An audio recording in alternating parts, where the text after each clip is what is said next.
Hello, everybody. Happy Sunday. Today's sponsor is coffee. Only kidding. They'll never be a sponsor of the show. Never was, never will be. Thank you all for coming. It's Sunday. This Q&A really, it's a story of change and how much things change so fast in this space. And we'll go through all the burning issues that you've had on your minds for the last week. And the good news is, Bitcoin is back to levels it was at on Thursday. And there's a whole story behind exactly why that happened. Apparently a hedge fund was futzing around with puts and leverage longs and everything else. So we will talk about leverage today as well, and a whole bunch more. So thank you all for coming. Thank you to the mods in the chat and everybody else. So here we are. Let's see. And of course, this is always edutainment, and all the questions come from the team and Patreon. Thank you all for coming, everybody. I forgot my Patreon mug today. So the very first question, super interesting question, which has been on my mind for a long time, from the Peacekeeper. Does the introduction of the Bitcoin ETFs affect your estimate of a maximum number of 235,200 Wholecoiners, and could it lead to a decrease as the ETFs lower the barrier to entry for fractional ownership? Brilliant question. I like the way you think, and you're dead right. So when I first put together my Wholecoiner estimation, maybe it was my second, it was April 2021, and I calculated there would never be more than 416,000 people that would be a Bitcoin Wholecoiner. That's 0.00542% of the world's population. But it has changed radically. Then the most recent one, I've done many of these over the years, the most recent one was July 2023. Basically, it was about 235,200, so you're dead right. And this information also was backed up, hold on a second, by this group, vetted by the team at Blockware. They had some really good intel around wallets and how many people have multiple addresses per wallet. So you could have 10 people with more than one Bitcoin in a wallet, but that could all be the same person. And the estimated number of addresses per user is, for these big people, is 31.5 addresses per user, which is insane. Anyway, shout out to the Blockware team. But that is critical. So this 235,200 is a legitimate number, but it's falling fast. Let me explain the first reason why. Every time somebody like Michael Saylor comes in, Michael Saylor has now 205,000 Bitcoin. He's probably going to buy another 10,000 next week. 10,000. This denies 117 million people the opportunity to have the average amount of Bitcoin. Forget whole coinership and everything else. This is why this thing is so scarce. Thank you, Dr. Sauce, for coming. Again, this is what has fascinated me since 2017. And I put together this thing called the Bitcoin Wealth Pyramid. And last time I did this again was March 2024.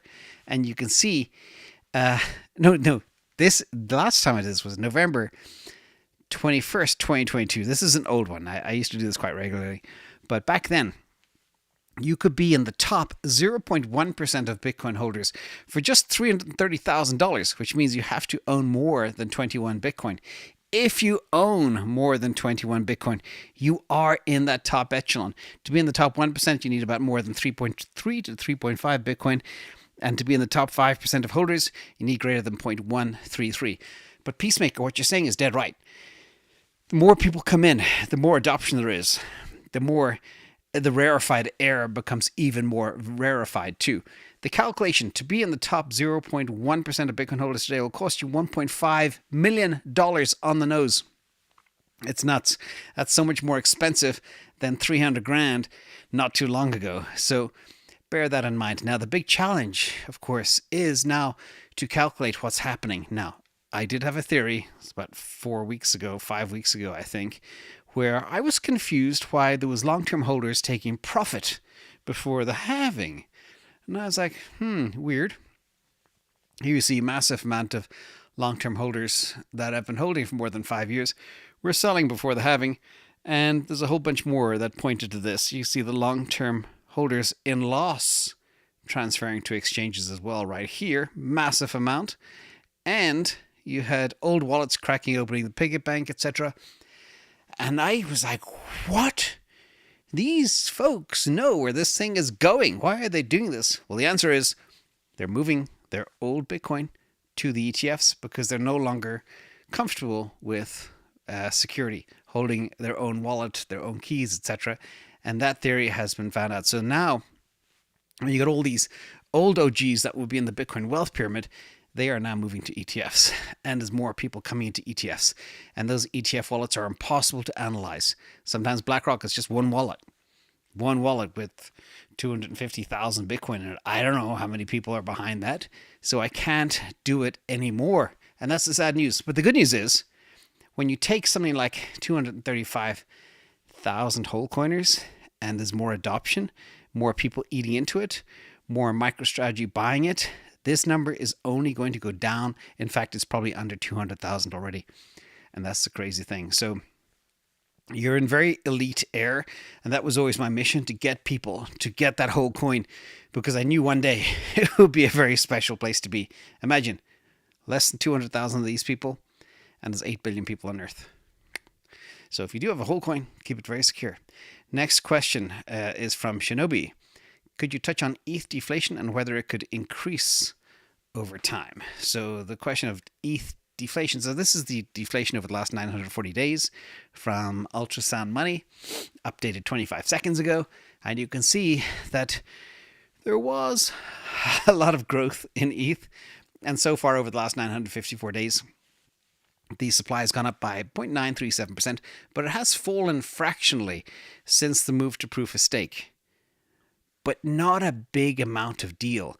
And I always say that it's important to have a lot more adoption. Like if you have a chain that has a lot more adoption, it can overcome things like inflation.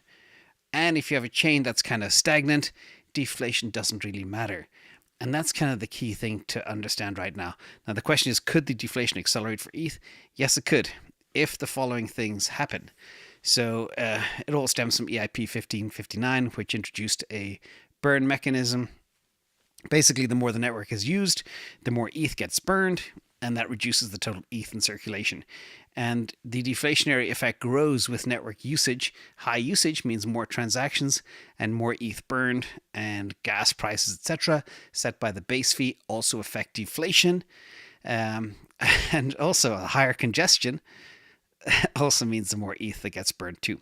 So Ethereum's deflation is directly linked to its network activity, with greater activity amplifying the amount of deflationary impact. Now, the thing is, what's happening out there in the world is very strange right now, and it's happening very fast. Now, I'll be touching on a couple more questions that relate to this, because a lot of people are now questioning what they're doing with ETH. So I'm going to break it down. So hold on to that thought, and we're going to go into more ETH questions. So this is from Crypto IQ. With the new ETH update this week, where gas fees on ETH will drop to SOL levels, how do you see activity change in SOL versus ETH? Will more users, developers choose ETH over SOL? Great question. A lot of people, and I talked about this before the Denkun release even happened, that it would be a nothing burger. It's not going to solve world hunger, etc. So let's quickly say no. It's not going to happen. It is still yet another band-aid. There are still fees. There are still finality issues. And I'll show you this one. The ETH fees are the same. Okay, still $18.75. And there's a small reduction in the layer 2 fees. Like Arbitrum is going from $2 to 40 cents.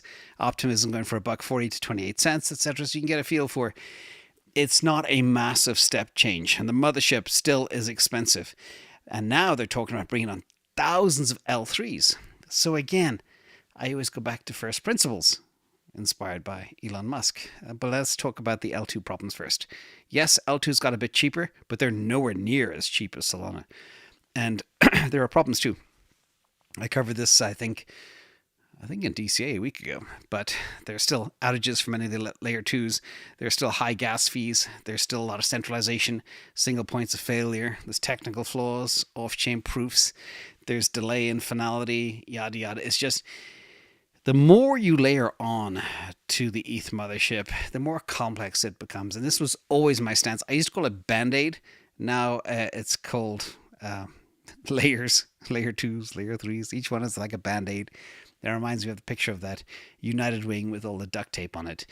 It doesn't solve the core problem, and that's always my issue. Now, there's a third question regarding ETH. I've never had so many ETH questions in a week in my life, but obviously a lot of people hold ETH and they're concerned about it. So I will actually share how much ETH I actually hold right now in a second. But this question is from Trampucci. Since we all know the ETH will underperform SOL, but we still don't want to sell all of it, why don't we put it, 2 or 3x on it for this bull market? So basically, I think the question is, will it 2 or 3x in this bull market? First of all, my allocations. Currently, right now, live as we speak, March 17th, 2024, ETH is 0.6% of my allocation. Okay? I did offload a lot into what I thought would be faster horses last year, and that worked out very well. Also, I go back to, again, as I mentioned, first principles, Occam's razor. ETH is still the heavyweight. It still has a huge market cap. It still makes $25 million in fees a day, but it has issues. Complex solution ETH with all the layers, layer 2s, layer 3s, etc., with all the problems. And the simple solution, in my opinion, and that's why I spoke for years, everybody I interviewed that had technical background, I always asked, modular, monolithic. Modular, monolithic, modular, monolithic. Because always in my head, I was thinking of this here. Now let's look at the other thing that's happening right now, which ties into all the other questions. ETH is being eaten alive by SOL. This is the performance over the last year, all right? Solana's beat it by nearly 400%, and ETH has been on a rampage, okay? ETH went from like $1,300 to $4,000, or maybe $1,200 to $4,000, but still, Solana has smoked it.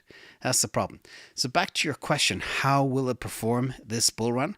I do believe, despite me not saying it's perfect, I do believe it could run quite a bit. And per our layer model, it could reach $8,000. But I do believe if you have a position, start thinking about layering out to faster horses. Same thing I've been saying for the last 15 months or so. And that's reflected by my tiny allocation here, 0.6%. So, well, I don't know what else to say, but I do have more on this topic because this ties into SOL as well. And I'll get back to some of the changes that are happening. It goes back to not only the Wholecoinership changing so fast, but also things like certain underlying assets. Thank you, Jim, for coming. So this is from Cleve H. Deribit now has options for SOL available. Can you give your opinion on how we could use them to leverage a SOL position? And if we are bullish on SOL, or how to hedge? So very good question. And I always say the same thing. If something is sold hard and you get $600 for opening up an account, and then the person pumping the solution gets $600, are you really worth $1,200? Or do they make a lot of money from you? So don't be the product. And if something is pumped hard, walk away. Find another way to do it. Let me break that down exactly what I mean. And so Deribit spreads, and this goes for all of them. All of the options platforms. I'm not just saying Deribit, but the spreads are awful and often there's no liquidity. We're looking right now at the SOL options. Many of them, they don't even have a quote. Now, when I talk about spreads, it's this. They are often 10%. So the price to get in versus the price to get out. The delta between the bid and the ask. Here you see a $12 strike. $22 is what you get if you sell, but you got to buy it for $24.10. And that's a pretty big spread. But remember, you pay 10% on the way in, and you get hit by that same spread on the way out. So you're 20% in the hole. And you don't often have liquidity. So as I mentioned as well, you've got everybody has their sign-up bonuses for all of these things all the time. But now we live in a world where you don't need them anymore. Here they're giving away $300 and 25 USDC and AirPods and a new car and all that stuff. You know why they can give you away so much and give the pumper listing this thing away so much? It's because these huge spreads and also other stuff like liquidation too. How do you think there's such volatility in Bitcoin right now with leverage longs losing $666 million in 12 hours the other day? That's how. This is where the money's made. Now let's compare. There's another solution I do have for you, and this is what I do. So instead of doing options in Deribit, I much prefer perpetuals on Jupiter. And you can do them for ETH, for Bitcoin, for Solana. And I try to frame up how I look across liquidity, spreads, transaction fees, transaction speeds, fees, and exchange type. So first of all, liquidity, you've got high liquidity with Jupiter, and you got poor liquidity with Deribit.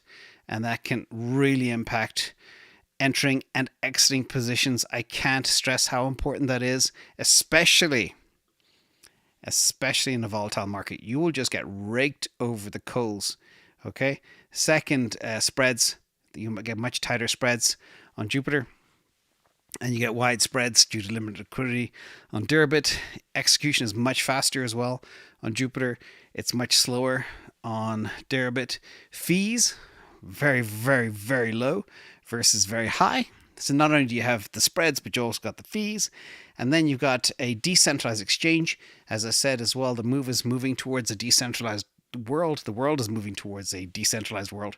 And you have the risk of a centralized exchange, risks of hacks, regulatory issues, liquidations, all sorts of stuff. Maybe somebody just going to just grab your stuff during a moment of volatility, which happens all the time. People get wrecked. $666 million taken 12 hours on these platforms. Okay? That's just how it works. Now, doing Perps on Jupiter is super easy too. Just lay down how much you want. Pick your leverage. I normally like 3.3x. I don't go hard unless I have a lot of liquidity in there. And watch your liquidation levels. Make sure they are far below your layers. So if we're looking at ETH, for example, here, you will see where the layers pop up, and you could identify using this where you'd want your liquidation layer to be, which could be as low as like 2,500 or something. Because during a wicked market wick, you could get wrecked, and that's not good.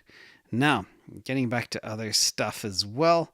I don't know if this is out of place right now, but there are big changes. Back to your question regarding are you bullish on Solana? This is from Mert, friend of the channel. Chain's doing 2,000 TPS, 4 billion volume, handling all of the retail, sucking or corrupt. And basically he says Solana's the most decentralized, credibly neutral chain in existence. And also he's against using centralized exchanges that are doing 10 transactions per second. He wants something fast and cheap. Black hole, as I call it. And that's kind of key. And coincidentally, bullish on Solana. Yes, still. And this is from Watch Your Guru. Just came out 3 hours ago. Solana flips Binance, becoming the 4th largest cryptocurrency in the world market. By the way, number 3 is not really a crypto. It's a stable coin, which is kind of different. Then it goes ETH and then Bitcoin. And the world will be very, very interesting as we go forward. 2 other things I will show you why you should be bullish on Solana is dominance. It's heading towards 3.5% right now as we speak, but it's going to go a lot higher. You know, Ethereum is always around 20% dominance. The question is how much of that market share can Solana take? And probably the most important chart I'll share all day, SOLETH chart, is about to break out and make a new all-time high. Okay, it's never been this high before, but if this happens, again, follow the money, follow the users, follow the transactions, follow the developers, follow the adoption, follow the breadth of dApps, all the metrics we look at, and then you find your answer. So yeah, be bullish, but be careful with leverage. Now, this dovetails into another question which I'll tackle shortly too regarding leverage as well. So this first one, though, is talking about premiums, and the whole world has woken up. This is from Sano and Nola. What is going on with GSOL's premium? Is it still a good asset for SOL exposure in a tax advantage account? And why is OSOL not tracking with GSOL? So very good question. And I could share pair charts of SOL versus GSOL, etc. But it's just not a worry. And literally in 2021, I made a video called Crypto Uncovered, Grayscale Funds.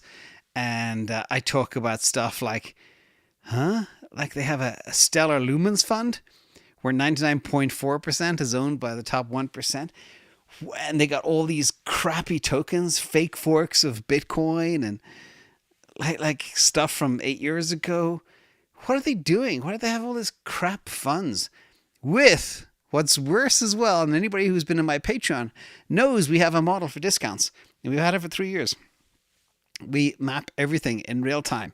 And here you can see the actually GBTC discount over Bitcoin because it's Sunday, the market's closed, Bitcoin has bounced. In fact, it's bounced a lot more than 183, but you can see here that red is a premium. You want to look for green if at all possible. What's also interesting from this model that we have built is the ETH discount over ETH. The Grayscale Ethereum model is 15%. That was 10% a few days ago, but now the world is worried that the ETF will not be approved, and that has dinged the discount on ETH.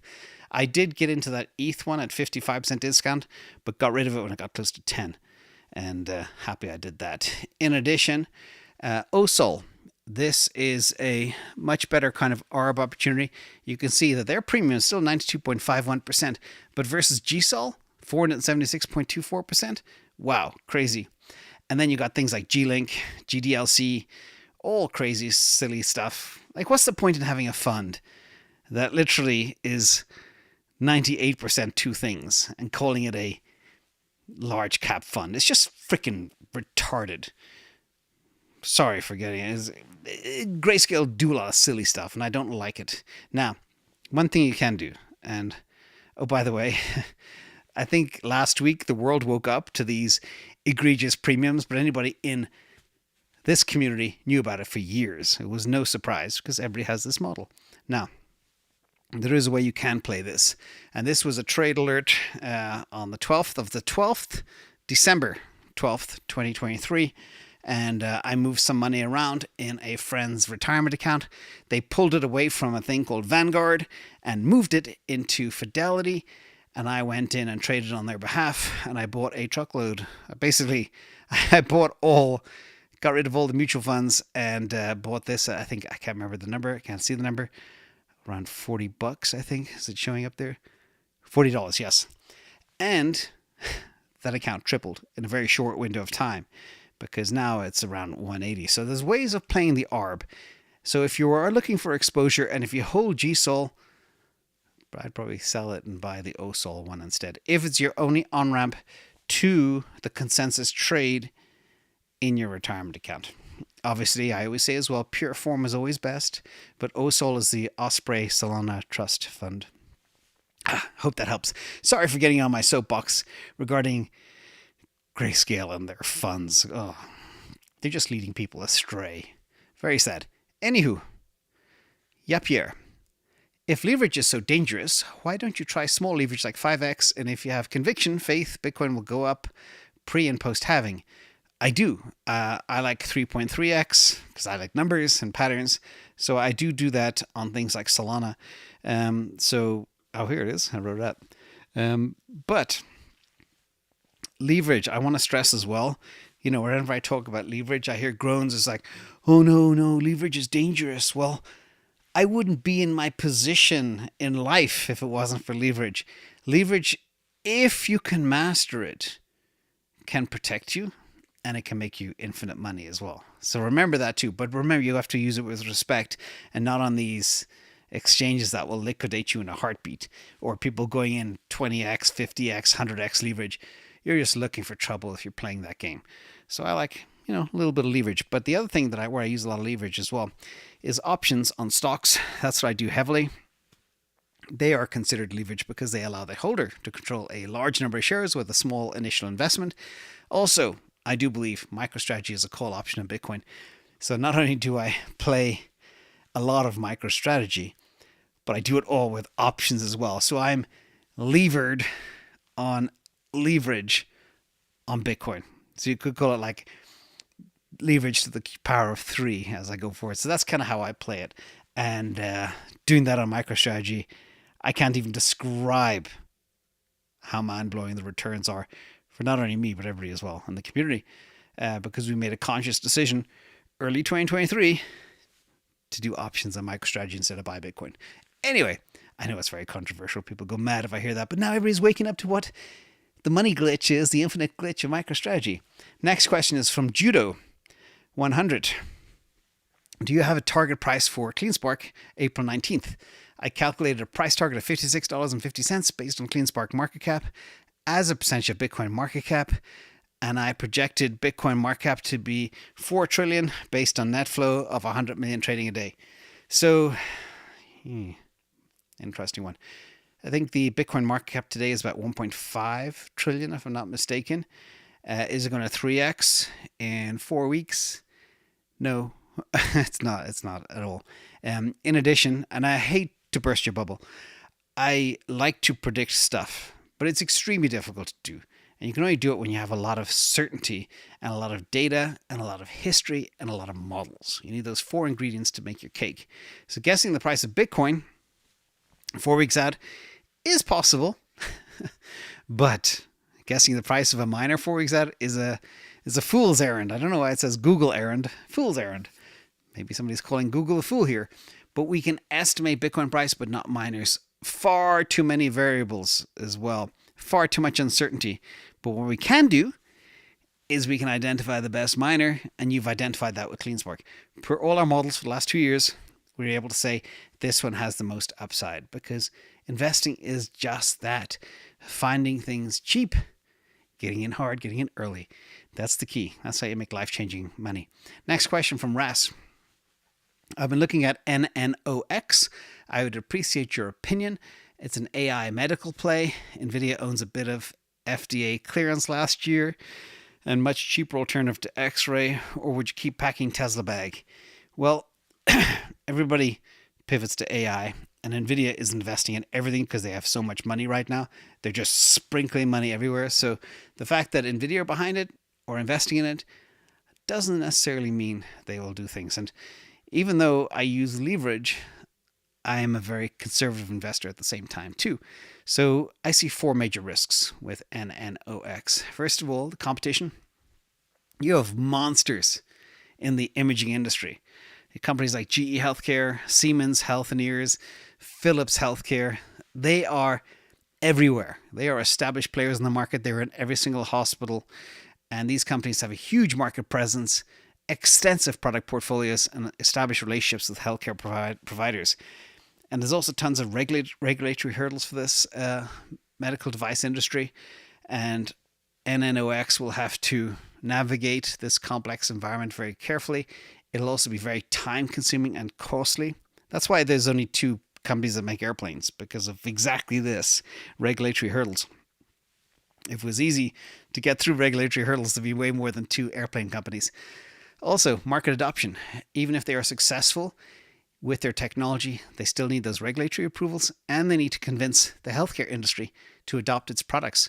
And this is long sales cycles. This is a lot of marketing. This is a lot of cost, a lot of expense.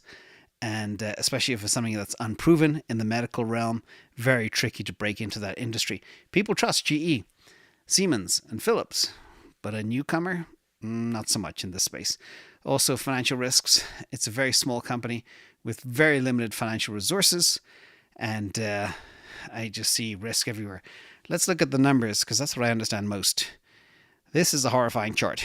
This shows you the revenue, the blue, net income, which is red. There's no net income. Literally, they're losing $120 million and they're making about 5. And EBITDA, losing about 80 million a year. Not good.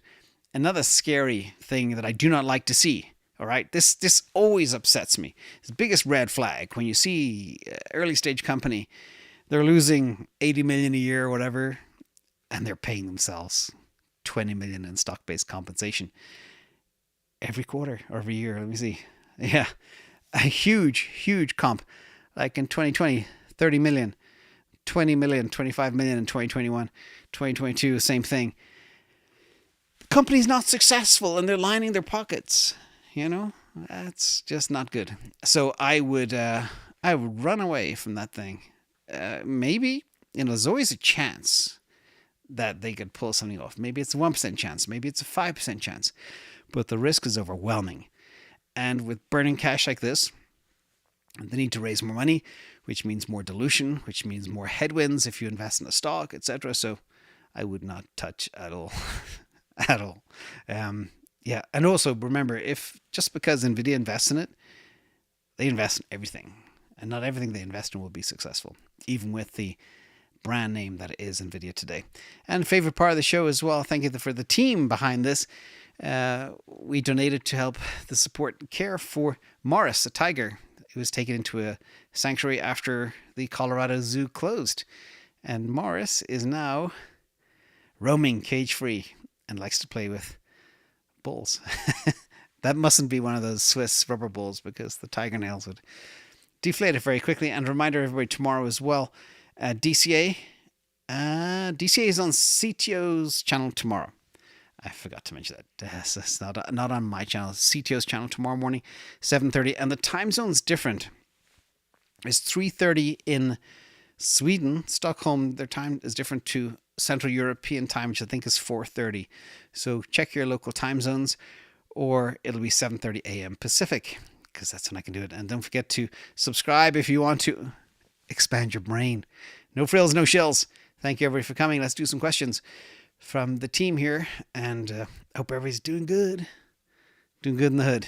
Oh, I forgot to check the market. Whoops. Let's see what's happening here. Bitcoin's at a high for the day. 688.796. That's nearly 69,000, and we're heading back to 73,000. That's pretty sure. Which is, what a time to be alive. And congratulations to all those as well that bought the dip at 64.5 and 65 and 66. You're feeling good today. Imagine, I know a ton of people in the community were buying at 66 and below yesterday. Now it's already 69. So where else can you go shopping on a Saturday and make $3,000 per Bitcoin? Anyway, and also thank you to all the people watching here live. Now let's pull up those questions and get on with the show. First question is from Texas T-Rex. How much wood could a woodchuck chuck if the woodchuck would have bought the dip? Just being a little bit silly. That's a good job. It's hard to say, especially when you get a mouthful of not caffeinated beverage. Thank you, T-Rex, for coming. DL, would you consider changing out a big bag of ETH for SOL or Avalanche? And do you see the top happening at the end of 2024, trying to decide when to stop buying for long-term capital gains? Well, as I've said maybe 1,000 times, the winner takes most. There is no second best. Yes, Avalanche has done well last week, but just look at a chart of SOL divided by Avalanche on TradingView. Pull it up. Actually, I can do that. Why don't I do that? If I have it here. Yeah, let me just do that to give you some perspective, everybody, of exactly where this thing kind of comes from. So I'll turn on percentages too. Bear with me one second, because this is a good exercise for everybody to see. Let me make sure I can share. And sometimes I forget to bring the screen back. So this is the chart of Solana divided by Avalanche. And the key thing to focus on here is where we've come from, the percentages. So Avalanche has been on a tear, but Solana is still beating it by 200%. If you go back 1 year, 2 years, even going year to date, you know, it's the point I'm trying to make is, yes, Avalanche will do well, but there'll be a faster horse. Look at all the adoption. And sometimes people buy things because they're cheap, but because they're cheap, it doesn't mean they're good. Okay? This is the third major cycle I've been a part of. First one, the winner was Bitcoin. Second one, the winner was Ethereum. Third one, it's pretty clear who the winner is going to be. It's already up 1,300% or whatever. And that's Solana. And if Fire Dancer comes, it's going to melt faces. No other chain has some of the stuff in the pipe that Fire Dancer actually has, that Solana has. So bear that in mind as well. So back to your question, big bag of ETH, would you swap it for SOL or Avalanche? I would swap it for SOL. That's what I did before, or maybe do a little bit of each, whatever you want. But yeah, and in terms of how long we run, two options, definitely into 2025. It's not going to end soon, But the money coming into Bitcoin is going to persist from the ETFs. It's going to be what's called a constant bid. Every week, every day, allocation, allocation, allocation. Funds from 401ks and pension funds and IRAs. And then we have a whole smattering of other ETFs hitting the world all at the same time. And this is the hardest asset in the world. So that's going to keep on going up, and that's going to keep floating the crypto market cap up, which is actually going to increase all assets. So don't worry about the market ending in 2024. No. 2024 is the year when we get supply crunch and the world sees, whoa, it's going to be a crazy bull run, as I've promised for quite a long time now. Doc Intern, based on your chart, MicroStrategy, Bitcoin per share ratio hasn't varied much. You're following my Preston Pish tweet. He asked that question. Worth the premium? It's the piece that people don't get about MicroStrategy, and the piece that people didn't get in the past, is the debt and what they do with the debt. So imagine you in your own personal household, you've got $1 million home, okay? And it's paid for. You go to your bank and say, I want a 90% mortgage against my $1 million home. You borrow that at 3%. And these are real true examples from 2021, those beautiful years. During the ZERP environment, you borrow 900,000. You buy Bitcoin. Okay, Bitcoin explodes in value.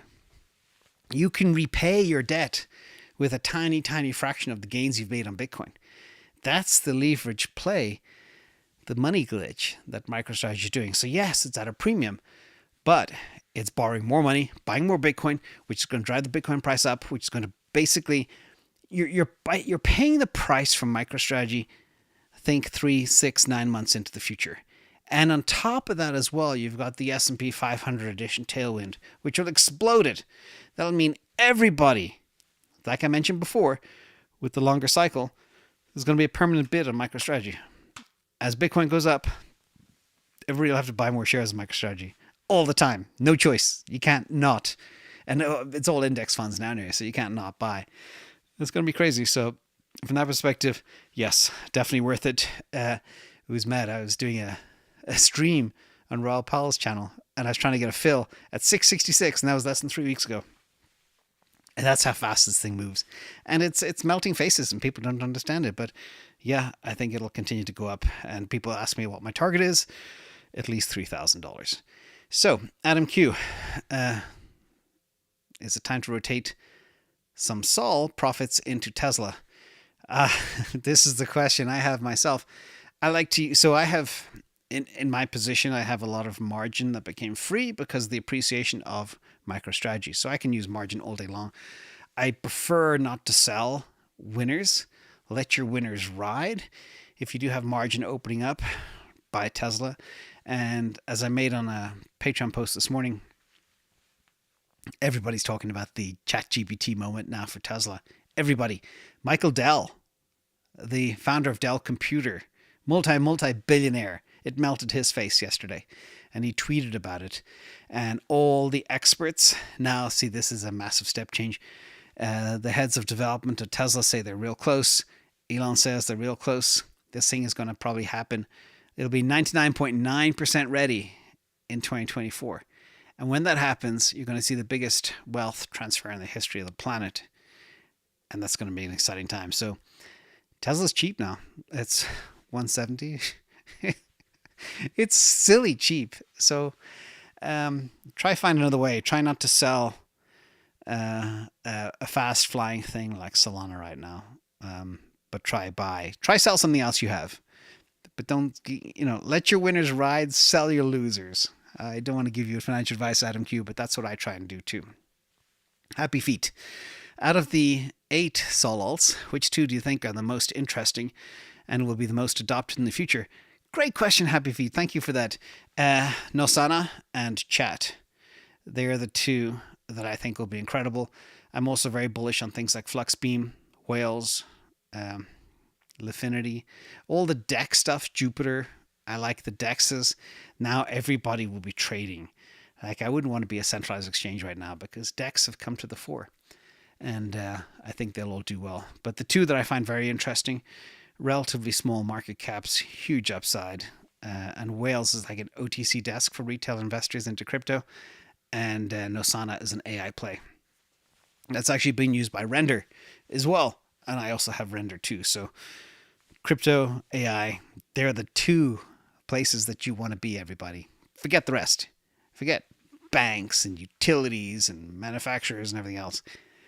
AI, crypto. That's where all the action is going to be. Nick M, thank you so much, Nick, for being here as well. And Team Metallica, Justice for All. I've struggled between options of self-custody versus the ETF. ETF is easier and more secure, but I worry about the more decentralized nature, which could allow for easier government confiscation. Is that crazy?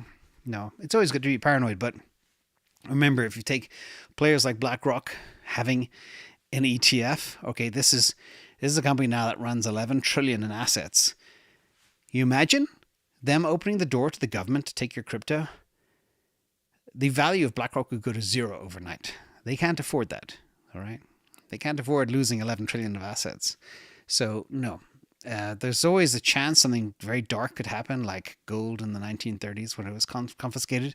But no, this is now an asset class. It's now mature. And it has the smartest people in the world behind it, too.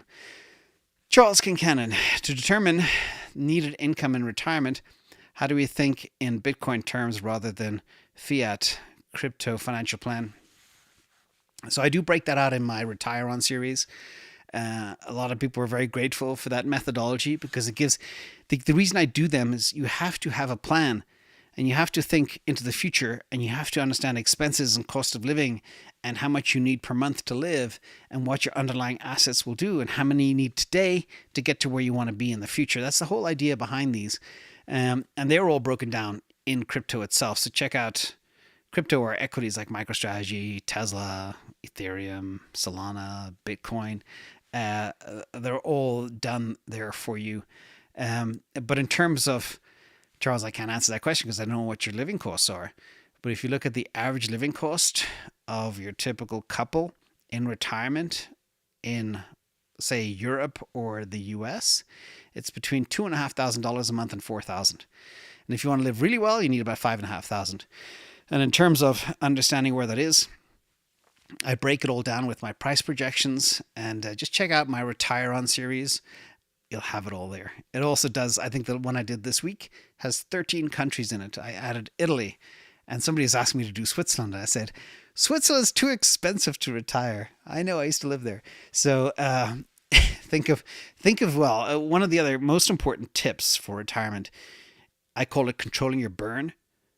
Optimize how you reduce your expenses. Don't go on luxury vacations. Don't buy luxury cars. Live in places that are cheap but safe and nice weather, etc. Don't live in places that have expensive utilities, expensive taxes, expensive real estate, expensive medical.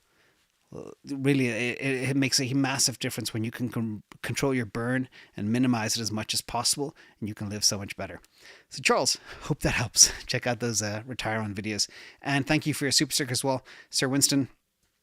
One thing I want to say about the Retire On video, I got a little bit of flack from some basement dweller about this.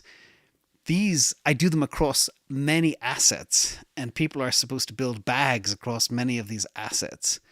Not all concentrated. And I always stress keep your tap dancing shoes on because Bitcoin may not exist next year. Solana may not exist next year. MicroStrategy may not exist next year. Always have that in your mind and have a diversified set of bags for your retirement plan. Just want to re-emphasize that because people, you don't go all in on one thing. Look at the way I allocate. Okay, so thank you as well for your super sticker. Sir Winston, Silicon Valley Stoic, Glenn Joe, Jeff Hammer, Adam Q, Kashi, Viciously, Signal 103, Store Kubus Hut, Dragon 183, Dr. Sauce, David Ickengrill, Kenny Robinson, Morpheus, Beatty McGee, KN, Jimmy Neal, CERN, Randy Hartnell, Piper, Chief 360, Lena, this is the biggest list. Thank you so much for coming. And thank you to the mods for bringing all this together. Cybert, Super Soul Man, who must be very happy now with a name like that. Brock, Bitcoin Maxi, The Great Escape. Jim Manley says, my render bag, same percentage as your chart, but it's on ETH. Ugh. Oh no. Yeah, those things have gone completely bonkers. I mean, my price projections are embarrassingly low compared to like Render and Injective and Nosana have gone insane. Anyway, keep on diversifying. And last question, Stephen Weston, where does James think Soul Chat is going?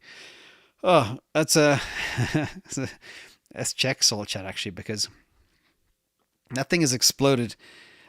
We started playing with this at like $1.40, and then I did a second buy at like $6, and right now it's $17, and it hit 20 earlier today. Soul Chat market cap, as I speak, is I don't know what it is. Hang on a second. I gotta go to birdeye.so. I gotta get the exact market cap because CMC doesn't have it. It's not perfect. Give me 1 second. I'll tell you exactly where I think it could go.